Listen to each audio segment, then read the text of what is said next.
Улсын хэмжээнд 7000 орчим төрийн болон орон нутгийн өмчийн байгууллага тооллогод хамрагдана. Эдгээрийн дийлэх нь буюу 5900 орчим нь төрийн болон орон нутгийн өмчийн байгууллага орон нутагт байрладаг байна. Жишээлбэл Аранхай аймагт гэхэд 240 төрийн болон орон нутгийн өмчийн байгууллагад 363 тэрбум төгрөгийн хөрөнгө байгаа юм. Харин Төв аймагт 349 байгууллагт 540 гаруй тэрбум төгрөгийн хөрөнгө байгаа юм а.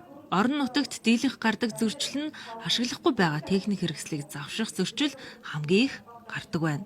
22 оны улсын үндэстэн толгойд Аранхай аймгийн хэмжээнд 4-5 байгууллага дээр болох хөрөнгө дутагдсан асуудал байсан. Жишээлбэл нэгдсэн юуны сумын эмнэлгийн эрүүл мэндийн төв дээр юуны аппарат аваад явчихдаг ч юм уу. Зөөврийн аппарат аваад өгдөг. Ийм тооллогын мэдсэл төтгөлүүд бол байдаг. Өмч хөрөнгийн ашиглалт чанар байдал муудсан мөн одоо ашиглалтын шаардлага хангахгүй болсон байгаа хөрөнгүүдийг бас тоолсон. Дээр нь хөрөнгө дутагдсан хөрөнгүүд бас тоолгод хамрагдсан. Тэр ийм зөрчил тусгадлууд гардаг байсан. Өнөөдөр 21 аймгийн төрийн болон орон нутгийн өмчийн харилцааны газрын ажилтнуудыг чадахжуулах уулзалт боллоо. Энэ жилээс эхлэн цахимаар тооллого явагдаж эхэлбэл иргэдэд нээлттэй болох давуу талтай юм. Энэ жил ашиглагдахгүй байгаа газар болон хөрөнгийн гэх мэт хэд хэдэн судалгааг хийхээр болжээ.